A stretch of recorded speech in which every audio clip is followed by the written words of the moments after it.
Como vimos, a grande maioria dos textos estoicos antigos se perdeu. Das reflexões de Zenão, Cleantes, Crisipo, Panécio e Posidônio, sobrevivem apenas fragmentos citados por autores posteriores e estudos indiretos de suas ideias. Mais recentemente, tivemos a sorte de descobrir alguns textos adicionais de Crisipo em Herculano, mas fora disso, os textos dos autores estoicos anteriores a Sêneca estão todos perdidos. Por quê? E como essa perda de tantos textos estoicos pode estar relacionada ao declínio da escola estoica na antiguidade tardia?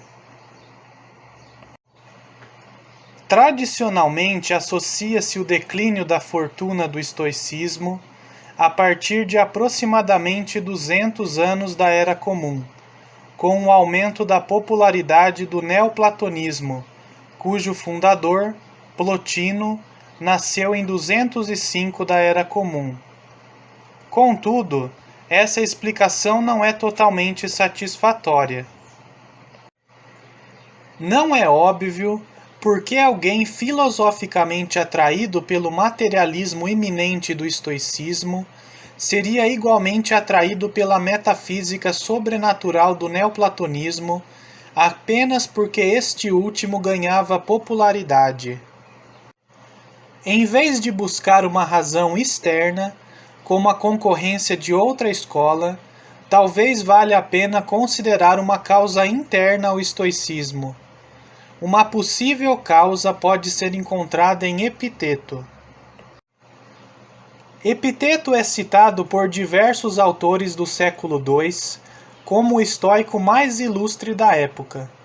Aulo Gélio saúda-o como o maior dos estoicos. Frontão chamou-o de sábio, enquanto Celso relata que ele era mais famoso do que Platão. Relata-se que seus textos circularam amplamente. Sua fama nesse ponto é destacada em uma anedota relatada por Luciano de Samosata, em seu diálogo contra colecionadores de livros ignorantes. Creio que ainda vive o indivíduo que comprou por 3.000 dracmas a candeia de barro do filósofo estoico Epiteto. Suponho eu que o fulano esperava que, se fizesse todas as noites as suas leituras à luz dessa candeia, adquiriria logo a seguir, enquanto dormia, a sabedoria de Epiteto e ficaria igual a esse admirável ancião. Assim como ocorre com as estrelas do cinema nos dias atuais, fãs antigos estavam aparentemente dispostos a pagar grandes somas de dinheiro por itens manuseados por seus ídolos. Qualquer estoico aspirante do século II, sem dúvida teria procurado ansiosamente pelas diatribes de Epiteto, conforme registradas por Arriano, ou mesmo um dos discípulos de Epiteto, se algum deles desse aulas. E o sucesso póstumo de Epiteto pode muito bem ter sido o fator decisivo no declínio do estoicismo antigo como uma tradição contínua. Para desenvolver essa sugestão, será necessário considerar a concepção de filosofia de Epiteto e sua atitude em relação aos textos anteriores do estoicismo. A concepção de Epiteto de filosofia valorizava os atos em detrimento das palavras. O verdadeiro estoico não é aquele que apenas aprende a recitar as palavras de Crisipo, mas sim aquele cujas ações estavam em harmonia com suas palavras. A tarefa da filosofia é compreender a natureza, para que se possa viver de acordo com ela e assim alcançar a felicidade ou a eudaimônia. O estudo das teorias filosóficas é sempre, para Epiteto, subordinado a esse objetivo prático. Assim, Ele apresenta a filosofia como uma arte de viver, uma arte que, como outras artes e ofícios, será orientada para um resultado prático.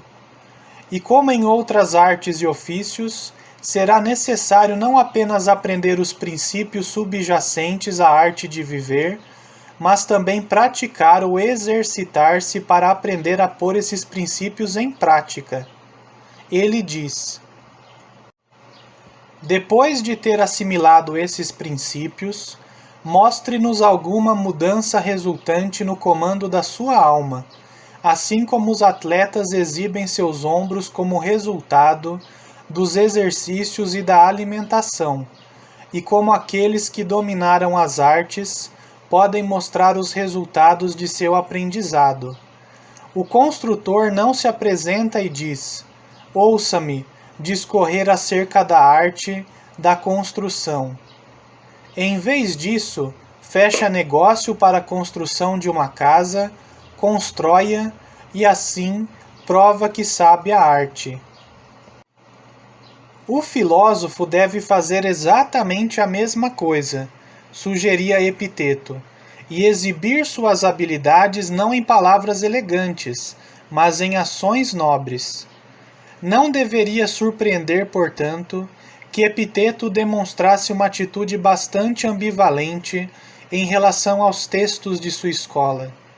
De fato, há provas de que Epiteto utilizou textos canônicos do estoicismo, como tratados de Crisipo, em suas próprias aulas, mas essa prova surge, na maioria das vezes, embutida em um aviso a seus alunos para que não levassem o estudo desses textos demasiado a sério. É isso algo grande e admirável, conhecer ou interpretar Crisipo? Quem diz isso? O que, porém, é admirável? Conhecer o propósito da natureza. E então, segues esse propósito por ti mesmo? E do que ainda tens precisão? Mas, por Zeus, não sigo com minha razão o propósito da natureza. Quem o interpreta? Dizem que é Crisipo. Vou e perquiro o que diz esse intérprete da natureza. Começo então entendendo o que ele diz. Busco quem o interpreta. Não temos precisão de Crisipo, nem de seus intérpretes, por si mesmo, senão para que sigamos a natureza. Não se deve perder-se de vista a tarefa filosófica diante de si e perder-se em interpretação textual, sugere Epiteto. Tampouco se deve considerar interpretação textual uma habilidade digna de elogios. Toma a obra, escrita por Crisipo, impulso, e sabe como eu a li. Prisioneiro, não busco saber isso, mas como usas o impulso e o refreamento, como usas o desejo e a repulsa, como te devotas, como te aplicas, como te preparas, se de modo harmonioso ou não harmonioso à natureza. O domínio de argumentos filosóficos sutis e complexos não é o objetivo final da filosofia. Se pudesse analisar silogismos como Crisipo, o que impediria a si de ser miserável, triste, invejoso e, em uma palavra, estar distraído e infeliz?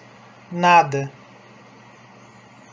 Para Epiteto, então, a tarefa do filósofo é bastante diferente da do filólogo.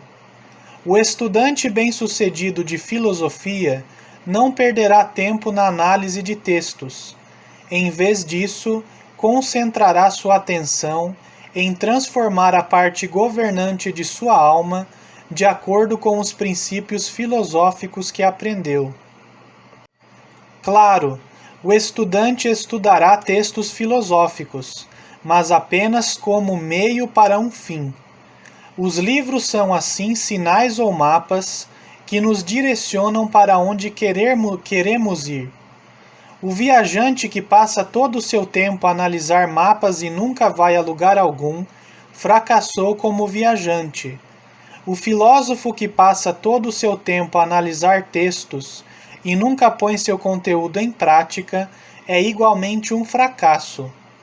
Para Epiteto, não é o volumoso autor Crisipo que serve como seu modelo filosófico, mas sim Sócrates, que expressa sua filosofia em ações, não em palavras. E como Sócrates, Epiteto também optou por não escrever, reservando sua filosofia para seu modo de vida. Estudantes estoicos que compreendessem com sucesso a filosofia de Epiteto concentrariam toda a sua atenção na transformação de seu modo de vida, em uma tentativa árdua de se aproximar da vida do sábio.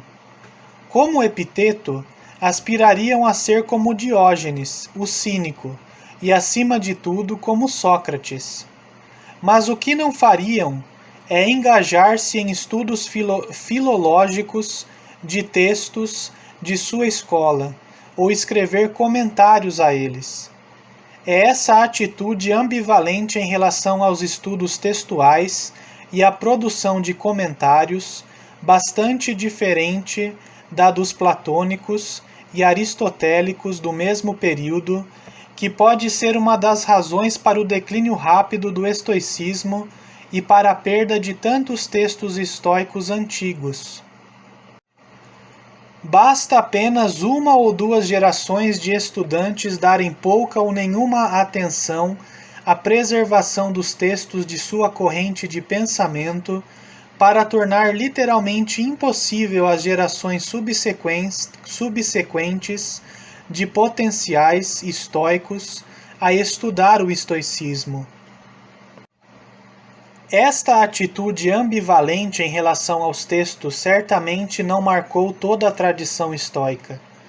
Estoicos antigos como Crisipo escreveram copiosamente e podem até ter produzido comentários a textos estoicos anteriores. Se a República, de fato, foi um comentário à República de Zenão. Cleantes escreveu um comentário a Heráclito, que foi uma fonte importante para a física estoica, e mais tarde Atenodoro, o estoico, escreveu um comentário às categorias de Aristóteles, ou uma resposta polêmica a elas. Talvez mais significativamente, a enciclopédia bizantina conhecida como Suda inclui uma entrada que trata de um Aristócles, o estoico, que escreveu um comentário à obra Como nós nomeamos e concebemos cada coisa, de Crisipo. Assim, nem todos os estoicos parecem ter tido objeções ideológicas à forma de comentário como tal, e estoicos posteriores, aproximadamente contemporâneos de Epiteto, como Hierócles e Cleomedes, não pareciam compartilhar o foco de Epiteto na filosofia prática em detrimento da discussão acadêmica mais profunda de tópicos filosóficos. Mas a atitude um tanto desfavorável de Epiteto em relação aos textos, combinada com sua popularidade subsequente, pode ter sido a influência decisiva nos estoicos no final do segundo e início do terceiro séculos. Qualquer estoico aspirante desse período teria lido Epiteto, o estoico mais famoso da época, e teria aprendido a não prestar atenção excessiva à interpretação dos textos das escolas em detrimento de exercícios filosóficos práticos. Certamente não teriam dedicado tempo a escrever comentários longos a textos estoicos anteriores, apesar do fato de que Alexandre de Afrodísias relatar que naquela época o comentário se tornava a forma padrão de escrita filosófica.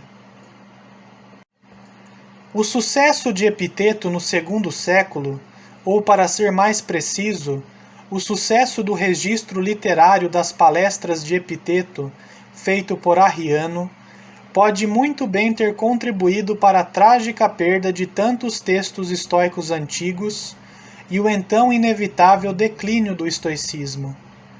Ironia das ironias, temos de agradecer a oponentes como Plutarco e Galeno por registrarem material da obra de Crisipo, que de outra forma estaria totalmente perdido.